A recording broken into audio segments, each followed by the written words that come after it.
Hi everybody, my name is Jason. I'm Caden. I'm Jaden. I'm Eli. And we are the Yahuwah and the Torah YouTube channel and Rumble channel and Odyssey. You can find us everywhere. We are the people who believe that the first 5 books of scriptures, Genesis, Exodus, Leviticus, Numbers, and Deuteronomy, are the guideposts for all life. They are the greatest things that we have ever been given. And it is those things that we will be judged by. And it is those same things that you have 41,000 different religions that have lied to you and have told you these laws mean nothing. They have no value. And it is something that, in fact, our Creator has reiterated over 53 times in the scriptures that we need not only to have them in our life and embrace them in our life, but they need to be a part of everything that we are doing. So with that, we are heading into the book of Isaiah, and this is the times and life of Yisrael, and I've gone over this chart, and we're about to get this chart uploaded. Hopefully this chart will be uploaded to the website today. I know a couple of you guys were after it, and so it will be up there, and I'll get you guys a link as soon as that is up there. My apologies for being slow. We have a lot of stuff going on. And so right here, you guys, on the left, you have the tribes of Yehuda, and on the right, you have the tribes of Yisrael. Now, the tribes of Yisrael went into captivity in 722 BC, and their brothers or sisters, whichever ones you want to call it, they went into captivity in 586. Now, the people right here, the 722 captivity folks, they are in dispersion up to right now, where all of the people have been dispersed to all 4 corners of the world. Now, these people have been restored after they came out of Babylon. They were restored. But prior to that, and this is the time we are in right now, this particular section, we are in the book of Isaiah. And Isaiah is essentially prophesying to both Yisrael and Yehuda about what's happening in their world, in their land, about what's going to happen to them in the future.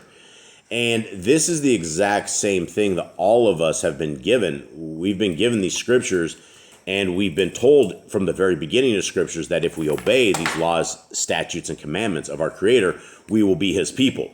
But if we don't, then by default, we are the people of Hasatan. And so as Isaiah is essentially teaching and preaching and telling everybody the things that are going on, this is the same concept for all of us today. That if we don't come back to our Creator, if we don't seek His ways, if we don't seek His kingdom, then it will not be there for us. Okay, now this is actually kind of a short chapter here, so we will kick this off. And anyone have anything, Jade, I keep going back and forth on this. Anyone have anything from before this? We have prophecies of Israel's destruction, Yehuda's destruction, for them going astray and breaking the law, and tells us what happens when we break the law. If we break the law, we will be sent into captivity, we will be destroyed, and everything we have and love will be taken from us. Okay, so it starts off, and in that day 7 women shall take hold of one man, saying, we shall eat of our own food and wear our own clothes. Only let us be called by your name to take away our reproach.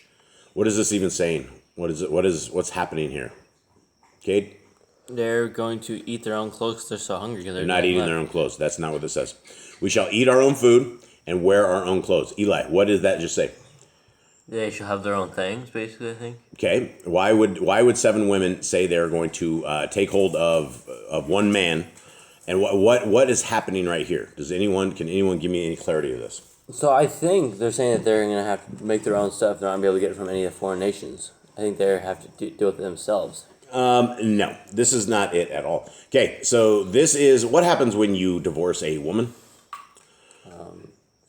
You are no longer a provider for her, right? Right. You don't have to provide her food. You don't have to provide her clothes. You don't have to provide her shelter. You don't have to do any of that. That's right. You send them back to your own thing. The people of our Creator have been divorced, right? You were talking about a whole bunch of people that no longer have a spouse because they don't have somebody to protect them. They don't have anyone to guide them because our Creator has given up 100% on them. And so they're saying that these women will take a hold of any man who will give them a name that they're not despised, because if you are divorced in the land of Yisrael and you do not have a letter of divorcement, then you do not have legal grounds to actually get remarried, and so you are going to be one of these people that there's nobody for you.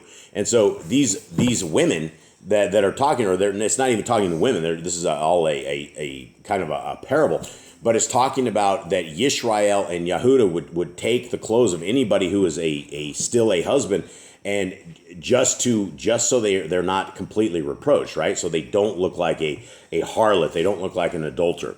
Does that make sense to everybody? Yeah, that makes sense. Okay. In that day, the branch of Yahuwah shall be splendid and esteemed, and the fruit of the earth shall be excellent and comely for the escaped ones of Yisrael.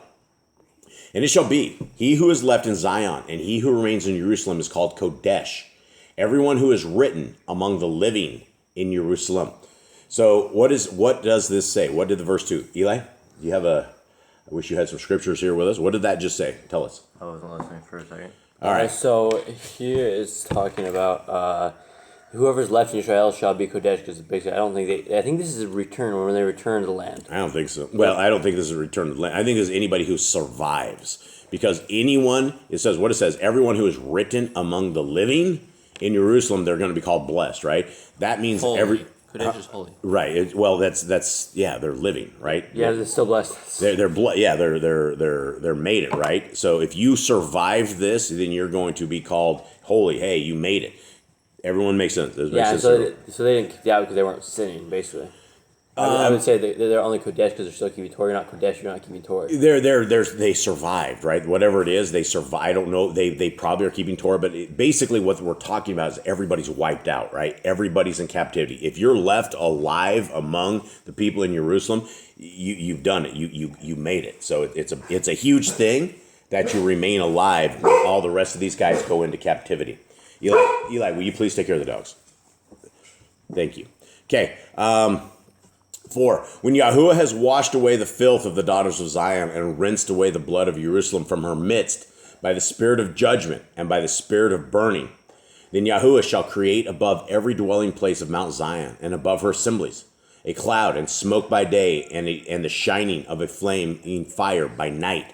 For over all the esteem shall be a covering and a booth for shade in the daytime from the heat, for a place of refuge and for a shelter from storm and rain. So verse 5 basically goes back. It's like after he like fixed the land and brings it back, he's going to lead them like he did the children of Israel.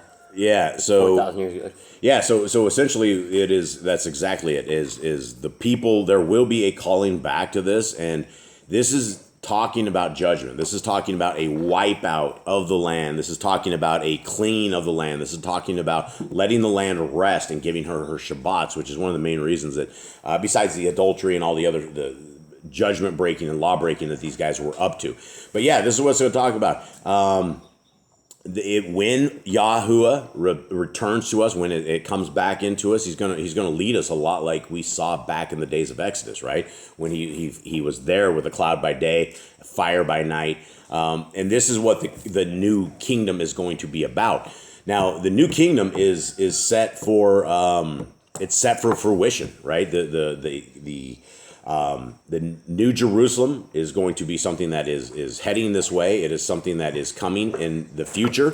It is not something for everybody. It is not something for those who don't obey the laws, statutes, and commandments of our Creator.